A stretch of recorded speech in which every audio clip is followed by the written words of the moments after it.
Hop, ça enregistre. Alors, bien bonjour à tous et bonjour mon cher Ray. Merci Salut. pour cet épisode qui est en plus enregistré en live. Donc, il y aura la vidéo sur YouTube pour la voir, même si là c'est juste les caméras. Comment est-ce que tu vas?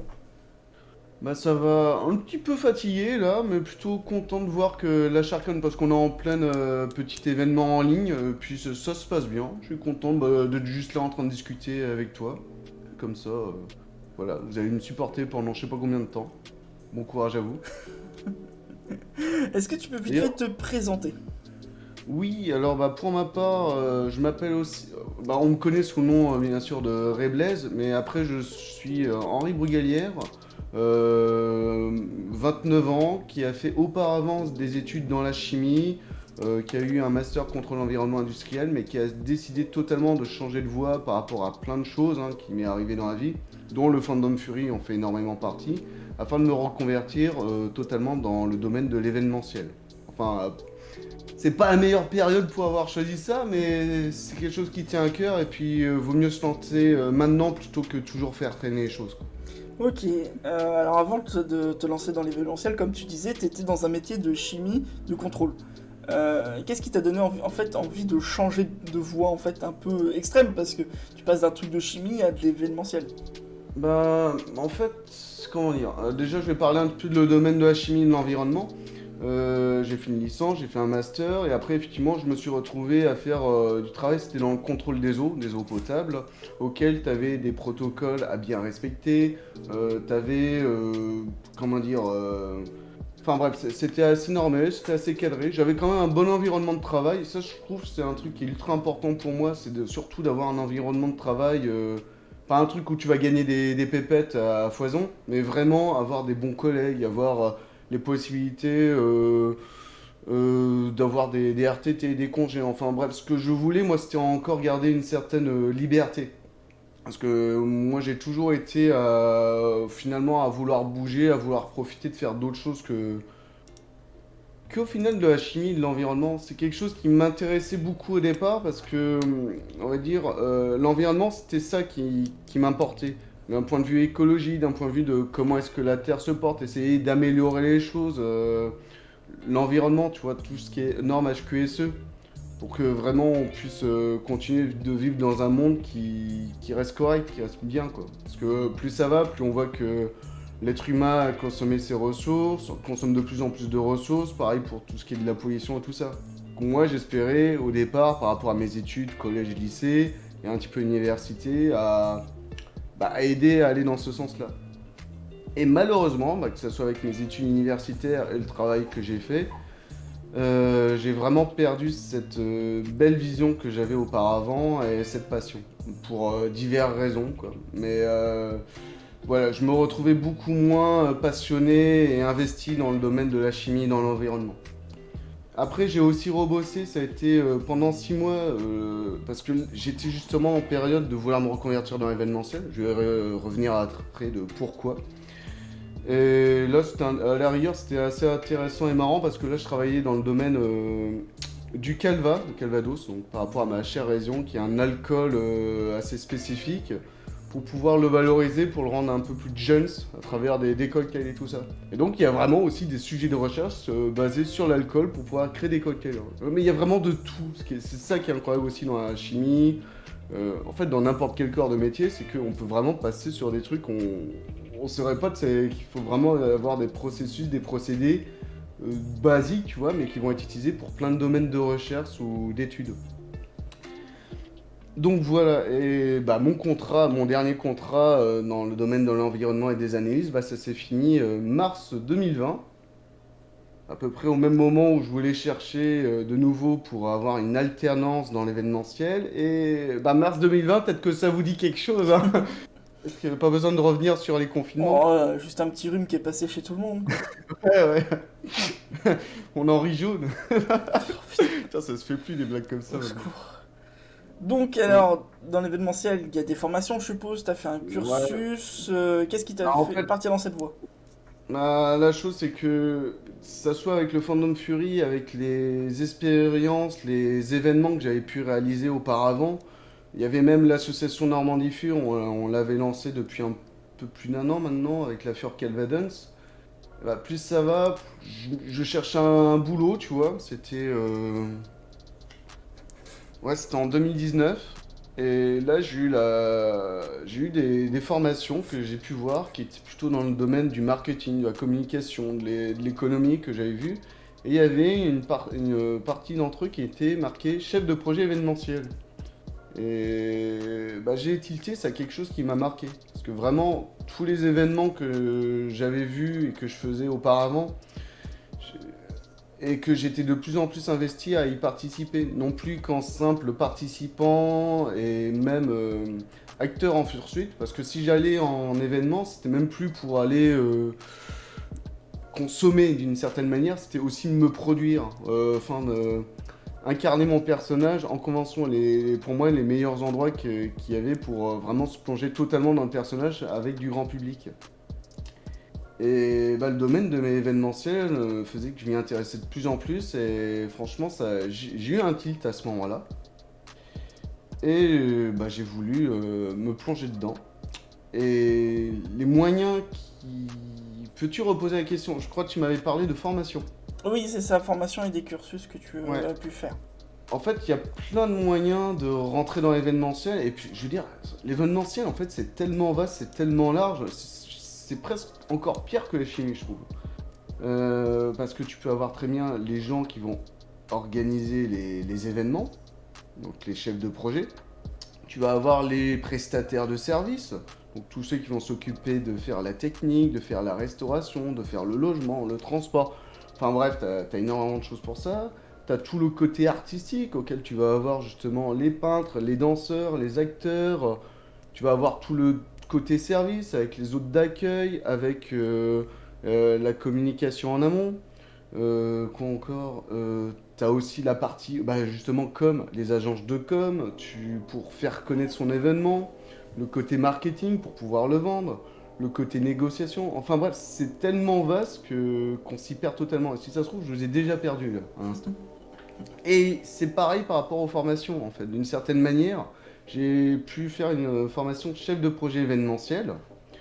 C'est pour ça que je cherchais une alternance et malheureusement ma situation d'auparavant ainsi que les conditions qui étaient la pandémie actuelle ont fait que j'ai pas réussi à trouver d'alternance. J'ai pu me faire financer ma formation qui était en fait chef de projet événementiel dans une école privée de management. Et grâce à la région Normandie d'ailleurs, j'ai pu voir avec Pôle emploi. Donc sachez que si jamais vous souhaitez vous reconvertir, il y a toujours moyen de toucher des aides de la région. Dans ce cas, faut se rapprocher de Pôle emploi pour pouvoir construire un dossier par rapport à ça. Donc j'ai pu commencer ma formation en initiale, c'était en septembre 2020. Ouais, c'est ça. Et bah, la mairie de Bernières-sur-Mer, donc la ville où j'habite, a pu me prendre en stage. En fait, c'est eux-mêmes qui m'ont proposé parce qu'ils savaient que j'étais en galère pour trouver un stage, une alternance.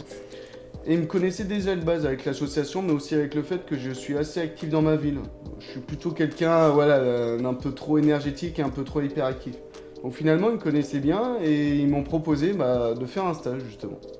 Et donc j'ai pu travailler pour ma ville, pour le secteur événementiel de ma ville, pour quelques animations au cours de l'année, selon les conditions sanitaires, entre janvier 2021 et puis juin 2021. Ok. C'est ce que tu... Non. Ouais, pardon, je reprends encore par rapport à ta question Désolé. pour compléter. Ça, c'est la chose que j'ai faite, tout en sachant qu'il y avait le côté associatif et qu'il y avait d'autres gens que je connaissais à travers des associations.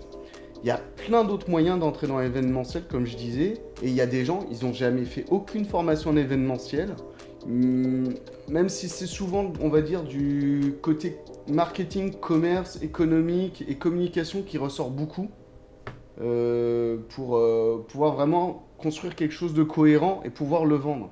Parce qu'au final, l'événementiel, c'est pas de l'associatif, si c'est pas juste du divertissement pur, c'est énormément du marketing.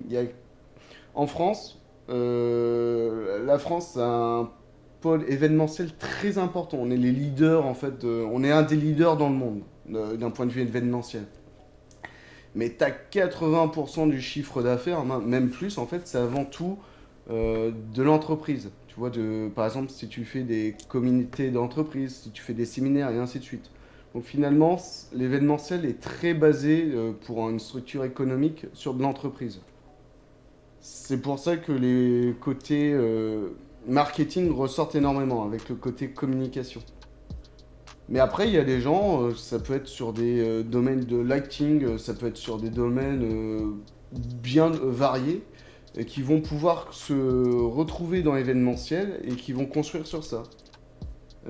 Car on va dire, une des choses les plus importantes, trois choses les plus importantes que je dirais dans l'événementiel qu'il faut retrouver, c'est avant tout son réseau.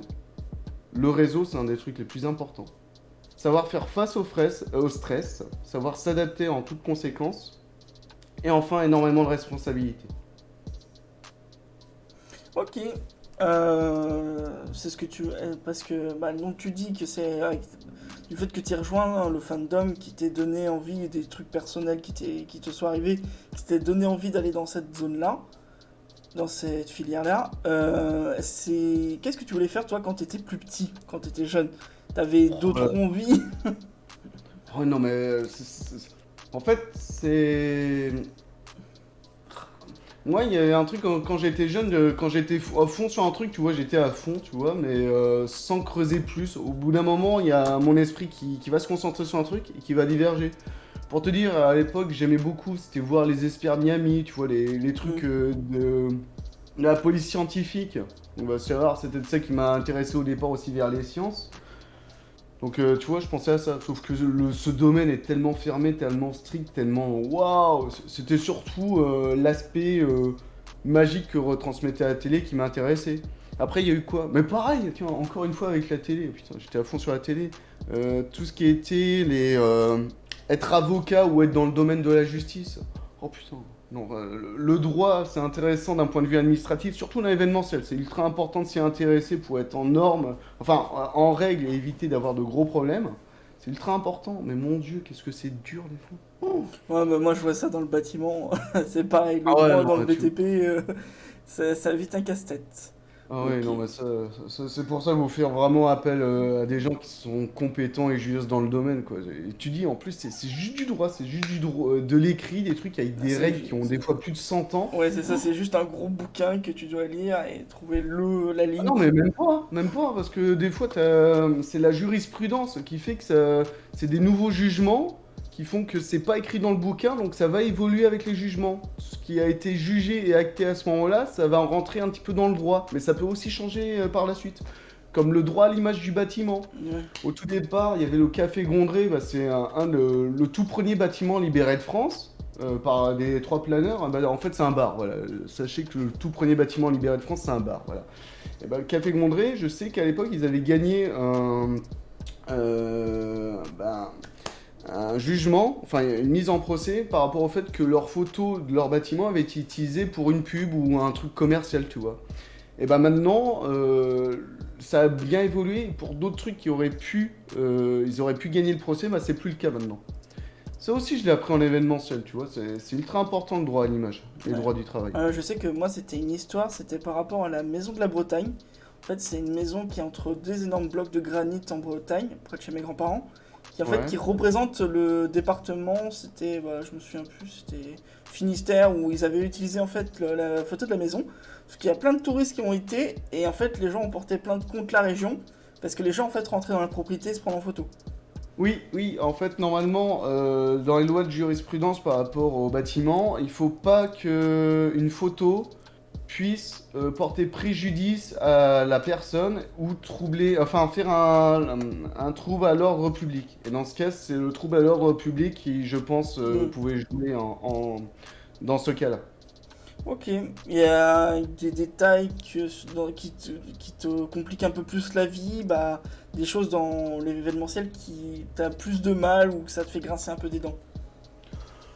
Bah là, c'est surtout le domaine actuel avec la pandémie, parce Ouais. que ça soit d'un point de vue associatif ou le fait de travailler à la mairie de Bernières-sur-Mer, comment dire, la pandémie, là, il y avait des choses qu'on pouvait faire qui ne pouvaient plus être faites, puis au bout d'un moment, tu peux les refaire, et ainsi de suite. Enfin bref, Un truc qui est ultra important événementiel aussi, c'est d'être en accord avec la loi, mais d'être, enfin, toujours rester en recherche d'informations. Ça s'appelle de la veille en fait. Toujours se tenir au courant de l'évolution des situations. Euh, Par exemple aussi, si tu es une agence d'événementiel, c'est intéressant de savoir ce que fait d'autres agences d'événementiel pour peut-être tirer toi-même des compétences ou des idées intéressantes que tu réadaptes pour toi-même.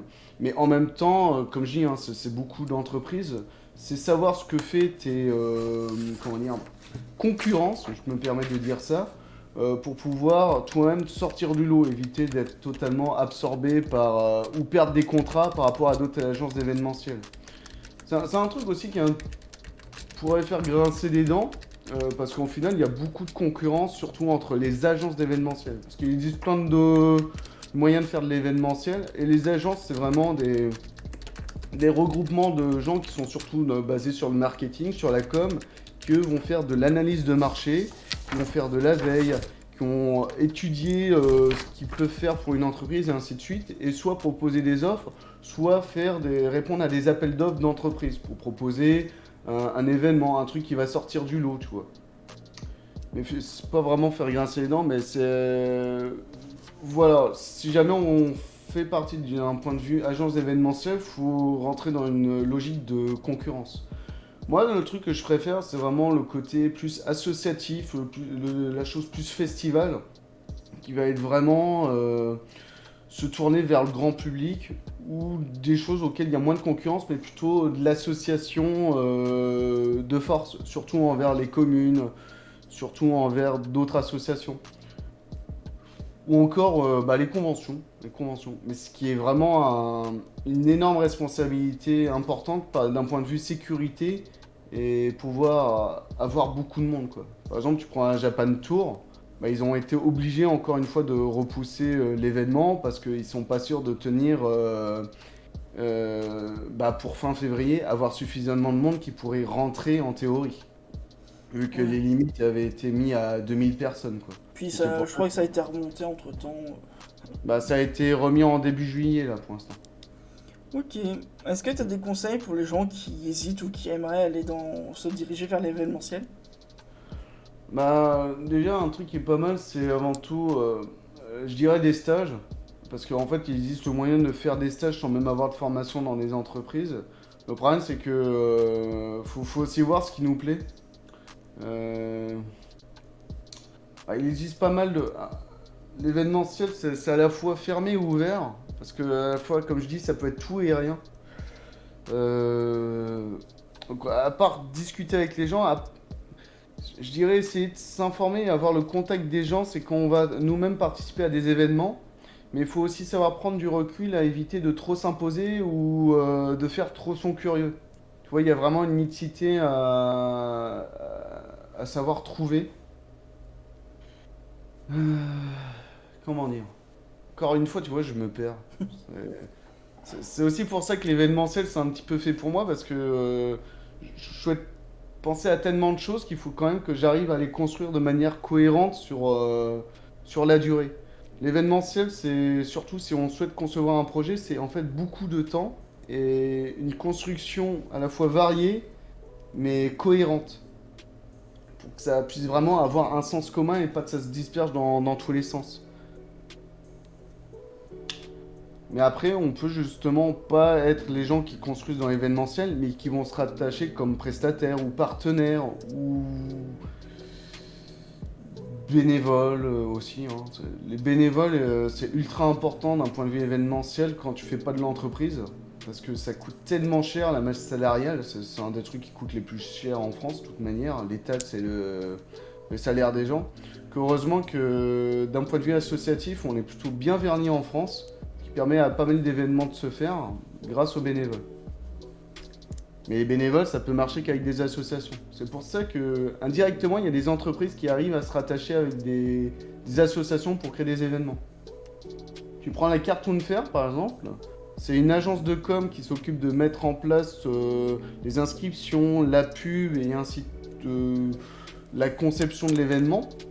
Mais après, c'est l'association qui, d'une certaine manière, s'était associée à cette entreprise-là, qui vont mettre en place l'événement de manière physique avec les bénévoles et avec les prestataires de services. Ok.